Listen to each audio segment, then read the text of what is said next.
여러분 안녕하세요. 호수파파입니다. 농촌 체류용 쉼터에 대한 좀 더 자세한 내용이 발표가 되었어요. 마지막 발표가 지난달이었죠. 그때는 올해 12월부터 시작한다는 것, 그리고 33제곱미터, 10평이라는 것, 이것 말고는 뭐 딱히 뭐가 없었는데요.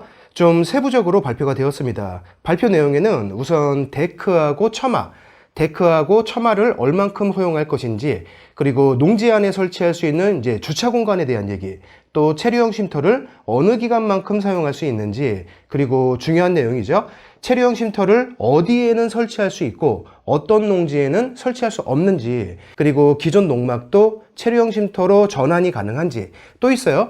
지자체에서 체류용 쉼터 단지를 조성하고 일반에 임대하는 것을 추진한다는 내용도 있는데요. 지난번보다 훨씬 더 많은 내용에 대해서 이제 가이드라인이 좀 나왔습니다. 중요 내용들을 하나씩 정리해 볼게요. 우선 처마인데요. 비나 눈이 왔을 때 신발이 좀 덜 젖게 하려면 반드시 필요하고, 또 이게 없으면 햇볕도 직격으로 오죠. 처마는 1m까지 허용됩니다. 데크도 반드시 필요한데, 데크는 한쪽 면에만 1.5m까지 허용이 돼요. 그러니까 출입문이 있는 쪽으로 이 긴 면에다가 설치하시면 되겠죠. 자, 그림으로 보면 이런 모습입니다. 이거는 제가 그린 게 아니라 농림축산부에서 예시를 만들어 놓은 거예요. 위쪽에 있는 그림은요, 그냥 약간 큰 농막같이 생겼는데, 농촌 체류용 쉼터는 아래쪽 그림처럼 이렇게 폭 1m 이내의 처마하고요, 폭 1.5m 이내의 데크가 허용이 됩니다. 체류용 쉼터의 면적은 총 10평까지 허용이 되는데, 그 면적에서 제외된 면적이에요. 내부 면적 10평 외에 별도로 외부에 설치하는 겁니다. 그리고 또 중요한 게 주차장. 도시에서 사람들이 다녀가려면요, 주차 공간이 반드시 필요하죠. 그런데 농지 안에 주차 공간을 만들어도 되느냐? 한 대까지만 허용이 됩니다. 그림에서 보시는 것처럼 도로에서 차량이 진입하고 이렇게 바로 주차할 수 있도록 도로 인접한 부분에 한 대의 주차를 허용한다고 해요. 자, 그런데요, 농지에 체류용 쉼터하고 주차장 공간 이렇게만 있으면 안 되겠죠.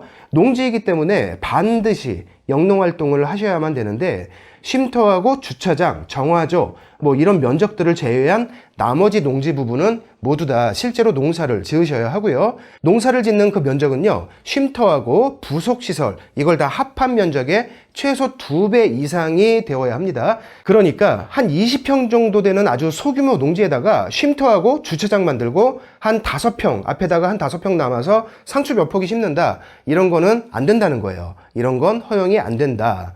농지 내부에서 사람 지나가는 길목까지 계산을 좀 해보면 대충 한 50평, 최소 50평은 넘어야 이 체류용 쉼터와 주차 공간을 만들고 영농 의무까지 채울 수 있을 것으로 대충 계산이 됩니다. 자, 그런데 체류용 쉼터는 모든 농지에 다 허용이 되는 것이 아니고요, 설치를 못하는 농지도 이번에 발표가 됐습니다. 국토의 이용 및 계획에 따른 법률에 의한 방제지구, 급경사지 재해 예방에 관한 법률에서 정하는 붕괴 위험지역, 자연재해 대책법에 따른 자연재해 위험 개선지구, 하수도법에서 정하는 엄격한 방류수 수질기준 적용지역, 여기에 속하는 농지에는 체류용 쉼터를 만들 수 없고요. 또 재난안전을 위해서 지자체가 조례로 좀 특별히 정하는 지역이 있다면 거기도 불가능합니다. 중요한 것 하나가 더 있죠. 농지의 접한길이 차량 이동이 가능해야 돼요. 소방차나 응급차가 통행이 불가능한 농지에는 체류용 쉼터를 설치할 수 없습니다. 너무 안쪽에 들어가 있는 농지는 불가능하다는 거예요. 이 부분이 좀 문제가 될 수 있겠는데요. 농촌 체류용 쉼터 사용기간을 최대 12년이라고 명시해버렸어요. 화장실하고 간단한 취사와 샤워시설, 뭐 처마, 데크, 이런 게 기본으로 들어갈 텐데, 그러면 비용이 아무리 못 잡아도 정말 최소로 잡아도 한 2, 3천만 원 이상은 들어갈 거란 말이죠. 훨씬 더 고급스러운 것들도 나올 테고요. 그런데 12년 사용하면 폐기해야 한다, 이러면 또 메리트가 없죠. 이거는 추후에 좀 보완이 돼야 할 것 같습니다. 12년이 지나도 어떤 절차를 통해서 사용기간을 좀 연장할 수 있도록 보완책이 나와야 할 것 같아요. 세금에 대한 부분도 보겠습니다. 농촌 체류용 쉼터는 처음 얘기가 나올 때부터 비주택이란 것을 확정하고 시작했어요. 주택수에서 제외되기 때문에 양도세와 종부세는 없다. 다만 취득세하고요, 재산세는 있습니다. 기존에 설치하던 농막도 취득세와 재산세는 나와요. 가설건축물이라고 해도 매년 재산세는 나오는 겁니다. 취득세는 신고되는 금액에 따라서 다를 테고요. 재산세는 굉장히 적은 수준일 테니까 큰 부담이 없을 거예요. 저도 이번에 농막에 대한 재산세가 10,000원 안쪽으로 나왔고요. 체류용 쉼터는 아무래도 금액 자체가 조금 더 있을 테니까 너무 과하지 않은 일반적인 쉼터를 설치하신다면 한 2, 3만 원대 정도 나오지 않을까 생각이 되네요. 그 외에는 특별한 세금이 별도 부과되지 않습니다. 자, 그러면 기존에 있는 농막은 어떻게 되는 것이냐? 농막도요, 일정한 요건을 갖춰서 신고하면 체류용 쉼터로 전환할 수 있게 됩니다. 당연히 허용을 해주기로 했어요.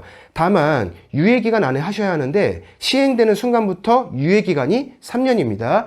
농막을 체류용 쉼터로 전환하실 분은 요건을 갖추셔가지고 3년 안에 하셔야 돼요. 자, 마지막으로 하나 더. 이 체류용 쉼터를 지자체가 활용할 수 있는 방안도 지금 모색 중이라고 합니다.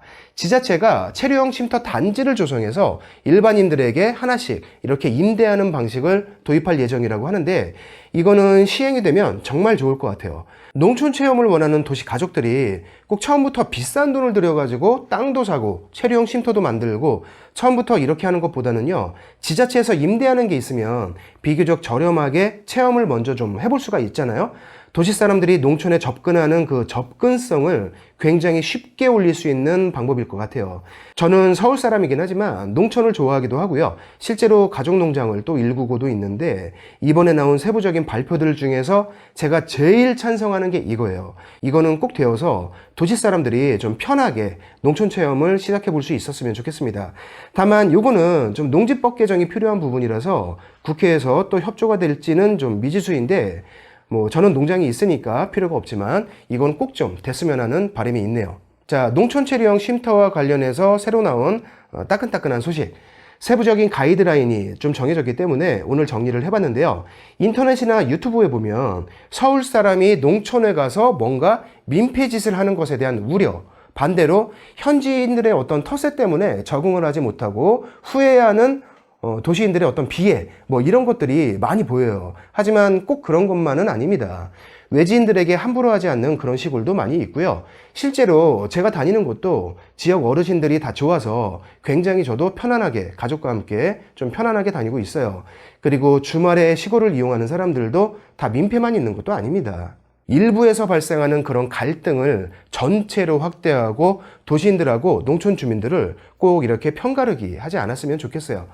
자, 여하튼 저 개인적으로는 지자체에서 저렴하게 임대하는 체류용 쉼터가 나온다면 도시인들이 많은 관심을 좀 가져봤으면 좋겠습니다.